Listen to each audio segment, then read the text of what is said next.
Empaca tus cosas, tienes hasta el mediodía. Eso fue todo lo que me dijo mi hijo. Ninguna explicación, ninguna disculpa. Solo esas 7 palabras, dichas en mi propia mesa, de la cocina, en la casa que yo había pagado con 31 años, trabajando dobles turnos en la planta. Me quedé ahí sentado sosteniendo mi taza de café, la vieja taza azul que mi esposa Leonor me había dado en nuestro 20º aniversario, la que tenía ese pequeño despostillado en el asas que ella siempre decía que le daba carácter. Y miré el rostro de mi hijo Mateo. Él no quiso mirarme a los ojos. Estaba con la mirada clavada en la mesa, la mandíbula apretada, las manos entrelazadas frente a él como si estuviera en una junta de negocios, y no corriéndolo a su propio padre de 64 años. Su esposa Valeria estaba parada en el marco de la puerta, justo detrás de él. Ella me miraba directamente a mí, y estaba sonriendo. Quiero que entiendas algo antes de que siga adelante. No soy un hombre de lágrima fácil. Dejé 31 años de mi vida en el piso de una fábrica. Enterré a mi esposa hace 18 meses después de verla pelear contra el cáncer durante 2 años. Me mantuve entero a través de todo eso. Pero sentado en esa mesa, mirando los ojos esquivos de mi hijo y la sonrisa silenciosa de su mujer, sentí que algo se resquebrajaba dentro de mi pecho. Algo para lo que todavía no encuentro la palabra exacta. No era coraje, todavía no. Era algo más parecido al vértigo, como si el suelo hubiera desaparecido debajo del mundo que yo creía conocer. Bajé la taza sobre la mesa con muchísimo cuidado. Perdón, le dije. ¿Me lo puedes repetir? Mateo se aclaró la garganta. Necesitamos el espacio, papá. Valeria y yo lo hemos platicado. Ya es hora de que busques tu propio lugar. Tu propio lugar. Como si este no fuera mi lugar. Como si yo no hubiera construido el techo del patio trasero con mis propias manos el verano que Mateo cumplió 8 años. Como si Leonor no hubiera sembrado cada uno de los rosales allá en el frente. Como si la hipoteca no se hubiera liquidado con dinero que yo sudé mucho antes de que a Mateo le saliera barba. Esta es mi casa, le dije. Mi voz salió mucho más bajita de lo que esperaba. Valeria dio un paso hacia adentro de la cocina. Pasó por detrás de Mateo y se sentó frente a mí. Entrelazó las manos sobre la mesa de una manera que me pareció ensayada, fría. Don Héctor, me dijo, usando mi nombre con ese tonito particular que ella tenía. Suavecito, casi con lástima, ese tono que usas con alguien al que ya no le gira bien la cabeza. Hicimos el traspaso de las escrituras a nombre de Mateo hace 2 años. Usted mismo firmó los papeles. ¿Qué no se acuerda? Y aquí está la espina que todavía me llena de vergüenza cuando lo pienso. Sí recordaba haber firmado algo.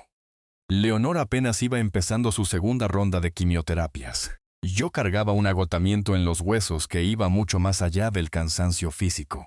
Mateo se me había acercado con un folder lleno de papeles y me había dicho no sé qué cosa sobre planeación patrimonial, sobre proteger la casa por si nos ahogaban las deudas médicas, sobre mantener a salvo el patrimonio de la familia. Yo confié en él. Era mi hijo. Firmé donde me apuntó con el dedo. No había leído lo que estaba firmando. Volteé a ver a Mateo. Él seguía con la vista clavada en la mesa. Mateo, le dije. No respondió nada. Él levantó la vista y ahí lo vi. No era crueldad. No exactamente, sino algo que cala peor. Incomodidad. La cara de un hombre que sabe perfectamente que está haciendo algo mal. Pero ha decidido hacerlo de todos modos, porque es más fácil que hacer lo correcto. Él ya había tomado su decisión muchísimo antes de esa mañana. Valeria simplemente le había allanado el camino para que pudiera vivir con su propia culpa. Tienes hasta el mediodía, me repitió y se levantó de la silla. Empaqué una sola maleta. No sé muy bien por qué eché tan pocas cosas. Creo que una parte de mi alma se negaba a creer que esto fuera de verdad. Creía que iba a salir por la puerta del frente y regresaría 1 hora después para descubrir que todo había sido un pleito raro que arreglaríamos platicando. Me llevé mi ropa, mi estuche de rasurar, la taza de café azul y una fotografía de Leonor del día de nuestra boda. Dejé todo lo demás. Era un martes de noviembre. Lo recuerdo clarito porque el encino del patio de enfrente ya había soltado casi todas sus hojas. Estaban amontonadas contra los escalones del porche y pensé, perdido en mis pensamientos, que alguien tenía que barrerlas antes de que se mojaran y se hicieran lodo. Y entonces me cayó el 20 de que ese alguien ya no era yo. Me quedé sentado en mi camioneta, ahí al final de la entrada, por un largo rato. Traía 800 pesos en la cartera. Faltaban 11 días para que me cayera el depósito de la pensión. Tenía años sin pensar en el dinero. La casa estaba pagada. Mis necesidades eran pocas. Leonor y yo habíamos vivido una vida tranquila. Yo ni siquiera tenía tarjeta de crédito a mi nombre. Cuando Leonor falleció, cancelé la cuenta mancomunada y pasé los poquitos ahorros que teníamos a una cuenta de cheques básica en la sucursal de aquí del barrio. Tendría a lo mucho unos 4,000 pesos. Tenía 64 años, estaba sentado en una troca con una maleta, sin ningún lugar a donde ir en pleno noviembre. Metí la mano a la guantera buscando la tarjeta del seguro, pero mis dedos tocaron algo distinto. Un sobrecito blanco, de esos que traen las tarjetas de felicitación. Mi nombre estaba escrito en el frente con la letra de Leonor. Me quedé paralizado, sosteniéndolo un buen rato antes de encontrar el valor para abrirlo. Adentro había una nota cortita y una tarjeta de débito que nunca en mi vida había visto. La nota decía: si estás leyendo esto, es porque algo salió muy mal. Le ruego a Dios estar equivocada sobre lo que ese algo pueda ser. Usa esta tarjeta. Ve al banco Primera Fidelidad en la Quia de los Carpinteros. Pregunta por una mujer que se llama Patricia Ochoa. Dile que vas de parte de Leonor. Ella se va a hacer cargo de todo. Te amo más de lo que jamás imaginaste, Héctor. L. La leí 3 veces. Leonor llevaba 18 meses bajo tierra. Había escrito esta nota antes de morir. Ella sabía, o se temía algo que nunca me quiso decir, y en silencio, sin hacer ruido, se había preparado para esto. Me apreté la nota contra el pecho. Me quedé ahí en la camioneta, y por fin rompí a llorar. No fue por mucho tiempo, pero lloré con ganas. Luego arranqué el motor y manejé hasta la calle de los Carpinteros. Primera Fidelidad era una sucursal pequeña. Nada que ver con esos inmensos bancos de mármol y cristales que están en el centro. Tenía un recibidor forrado de madera, una salita de espera con sillones tapizados y esa atmósfera callada de los lugares que todavía se toman su tiempo con la gente. Caminé hasta el mostrador y pregunté por Patricia Ochoa. El muchacho que atendía levantó la vista con esa cara de amabilidad de protocolo, listo para explicarme que la licenciada Patricia no estaba disponible y que si gustaba dejar un recado. Pero entonces, una mujer salió de una oficina del fondo, casi como si hubiera estado esperando. Era una señora de unos 50 y tantos años, con los lentes de lectura de diadema en la cabeza y un semblante de autoridad serena. «Don Héctor Macías», me dijo. Parpadeé sorprendido. «Sí, soy Patricia. Ya esperaba su visita, aunque tenía la esperanza de que fuera bajo otras circunstancias».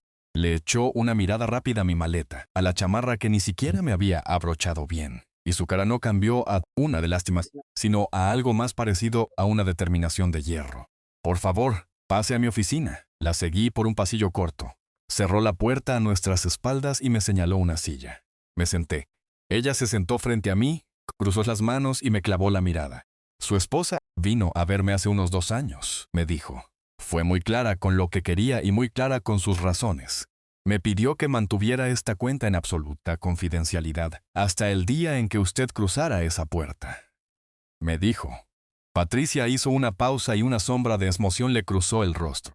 Me dijo: «Mi marido confía en la gente como lo hacen los hombres buenos, pero la confianza no siempre es sinónimo de sabiduría. Quiero que él esté a salvo». Se me hizo un nudo en la garganta. Patricia metió la mano en un cajón y sacó un folder. Lo abrió sobre el escritorio, justo entre los dos, y lo volteó para que yo pudiera leerlo. La señora Macías abrió esta cuenta a su nombre hace 2 años. Transfirió aquí una parte de unas inversiones que ella había estado manejando en secreto desde antes de que ustedes se casaran, bienes que heredó de su padre y que hizo crecer con los años. ¿Nunca le platicó de esto? Moví la cabeza lentamente de lado a lado. Leonor había crecido con muchísimas carencias. Su padre había sido un hombre de carácter duro. Yo siempre di por hecho que no le había dejado ni un centavo. Ella era una mujer humilde, dijo Patricia con sencillez, y era muy precavida. Me dejó ver la cifra que estaba al fondo de la hoja. Me quedé mirando ese número por un largo rato. Luego lo volví a mirar para confirmar que no me estaban fallando los ojos. Quiero tener mucho cuidado con lo que voy a decir ahora. Porque no soy el tipo de hombre que cree que el dinero es lo más importante en una historia que valga la pena contar. Pero sí voy a decir esto. El número en esa hoja significaba que nunca pasaría frío, que nunca pasaría hambre, que nunca tendría que depender de las obras de buena voluntad de nadie por el resto de mi vida. Leonor se había encargado de eso, en silencio, con esa paciencia suya, sin soltarme media palabra. Había construido un piso firme bajo mis pies, preparándolo exactamente para el instante en que alguien intentara quitármelo. Levanté la mirada hacia Patricia. Ella lo sabía, le dije. Sabía lo que Mateo era capaz de hacer. Patricia escogió sus palabras con pinzas. Me dijo que amaba a su hijo, pero que había estado notando ciertas mañas en él desde hacía varios años. Quería que usted estuviera blindado, pasara lo que pasara. Pensé en Valeria, en cómo me había sonreído por encima del hombro de Mateo, en la forma tan calculada en que entrelazó las manos sobre la mesa, en los malditos papeles que firmé mientras mi esposa peleaba a muerte por su vida. Pensé en Leonor, sentada discretamente con la gerente del banco, arreglando cuentas en secreto, escribiendo calladita una carta y sellándola en un sobre blanco, para luego esconderla en la guantera de mi troca, donde sabía que tarde o temprano yo la iba a encontrar. Me había amado con una profundidad que apenitas estaba empezando a comprender. ¿Y ahora qué hago?, le pregunté. Patricia se inclinó un poco hacia adelante. Ahora, me dijo, le llamamos a la abogada, se llamaba Renata Cruz, y llegó al banco en menos de una hora. Lo que me dejó claro que Patricia ya la había puesto sobre aviso. Renata era una mujer de baja estatura, con un saco oscuro, que me apretó la mano con una fuerza de quien no viene a jugar, y me hizo 2 preguntas directas antes de sentarse. Traía conmigo la nota original firmada que me había dejado Leonor, y tenía algún documento de lo que yo había firmado hacía 2 años. Cuando Mateo me salió con el cuento de la planeación patrimonial, yo tenía la nota de Leonor, no tenía los otros papeles. Renata asintió, como si ya se lo oliera. No hay problema, tenemos otros caminos. Puso su portafolio sobre la mesa y lo abrió con un golpe seco, como un juez dictando sentencia. La señora Macías también era mi clienta. Ella no dejaba cabos sueltos. Déjeme explicarle con qué contamos. Lo que teníamos, resultó ser, era muchísimo más de lo que yo creí entender cuando firmé esos papeles en la mesa de la cocina. Leonor había contratado a Renata específicamente para que revisara los documentos que Mateo me había puesto enfrente. Renata los había estudiado. Había detectado varias trampas. Y lo más importante, siguiendo las instrucciones de Leonor, preparó en silencio un documento para contrarrestar el golpe, un fideicomiso, establecido a mi nombre que protegía la casa y varios otros bienes. Leonor lo había formalizado antes de morir, y ese documento tenía mucho más peso legal que el traspaso de escrituras que Mateo había armado. En cristiano, Mateo se creía el dueño de la casa, pero no lo era. La propiedad estaba dentro de un fideicomiso que blindaba mi derecho a vivir ahí hasta que yo, y solo yo, decidiera lo contrario. El traspaso de escrituras que orquestó su hijo, dijo Renata, con un tono de voz tan frío y profesional, que de alguna forma lograba transmitir un desprecio so profundo. Tiene bastantes irregularidades. Vamos a meter un recurso para anularlo. Además, las circunstancias bajo las cuales se obtuvo su firma. Mientras usted estaba bajo un estrés brutal, cuidando a su esposa desahuciada, nos da terreno de sobra para pelear. Me recargué en mi silla. Me imaginé a Mateo de pie junto a la mesa de la cocina esa misma mañana. Las 7 palabras. La mirada cobarde. El discursito ensayado que Valeria obviamente le había dictado. Pensé en ellos, metidos en esa casa en este preciso instante. Valeria seguro ya redecorando la sala en su cabeza. Mateo, seguramente convenciéndose a sí mismo de que había hecho lo necesario. Lo práctico, porque a los viejos hay que controlarlos. Pensé en Leonor durante sus últimos meses, débil batallando para jalar aire, ahogada en dolor, y aún así, sacando fuerzas desde no sé dónde para venir a sentarse en esta oficina, para hablar con esta abogada, para trazar un plan perfecto para el hombre que iba a dejar solo. ¿Cuáles son mis opciones?, le pregunté a Renata. Ella me sostuvo la mirada, inquebrantable. Usted puede regresar a su casa hoy mismo. Podemos ponerle los oficios a Mateo en las manos en menos de 24 horas, estableciendo que el traspaso de las escrituras está en pleito legal y que usted tiene todo el derecho de ocupación. Va a tener muy poco margen para respingar. Y si llega a respingar, nos vamos con todo. El fideicomiso está blindado. La señora Macías fue muy específica sobre lo que quería proteger ¿Y por qué? Renata hizo una pausa. Hay un detalle más. Al revisar los documentos originales del traspaso que le llevó su hijo, nos dimos cuenta de que las firmas ante el notario son irregulares. El notario público que aparece ahí es alguien que tiene nexos comprobables con la familia de su nuera. Y eso es un problema legal bastante gordo para su hijo y la esposa. Dejé que esa información me cayera como plomo. ¿Qué tan gordo? Esa plática la dejamos para otro día, me contestó Renata. Hoy la única pregunta es, ¿se quiere ir a su casa? Mastiqué esa pregunta durante un largo rato. Volteé a ver mi única maleta tirada en el piso junto a mi silla. Pensé en las hojas mojadas haciéndose lodo en los escalones del porche. Pensé en los rosales de Leonor en el patio, a punto de recibir el invierno. Necesitaban que les echara buena tierra de hoja antes de que cayeran las heladas. Sí, le dije, me quiero ir a mi casa. Llegamos a la casa a las 4 de la tarde. Renata me acompañó. Fue ella la que tocó la puerta, en lugar de dejar que yo usara mi llave. Entendí que lo hizo a propósito. Una cortesía formal, Pasazo acomodaba las piezas del tablero en su justo lugar. Mateo abrió la puerta. Cuando vio a Renata parada junto a mí, con su portafolio y esa cara de hielo impenetrable, la sangre se le fue a los talones tan rápido que casi me dio lástima. Casi. Valeria se asomó por detrás de él. La cara que puso al verme no fue la que yo esperaba. Yo me imaginaba que iba a estar furiosa, o que me iba a ver con esa sonrisita de superioridad. Pero lo que vi fue terror. Había estado muerta de miedo, me di cuenta, desde el mismísimo principio. Todo lo que había hecho, el papeleo, las artimañas, la forma en que manipuló a mi muchacho, todo venía del miedo. Miedo a que nunca les fuera a alcanzar. Miedo a que lo mío, de algún modo, le quitara un pedazo a lo que ella quería. Un miedo disfrazado de pragmatismo, de planeación a futuro, de sentido común. Eso no hizo que la perdonara, pero me aclaró el panorama por completo. Renata le puso un documento a Mateo en las manos. Le explicó su contenido con palabras muy sencillas.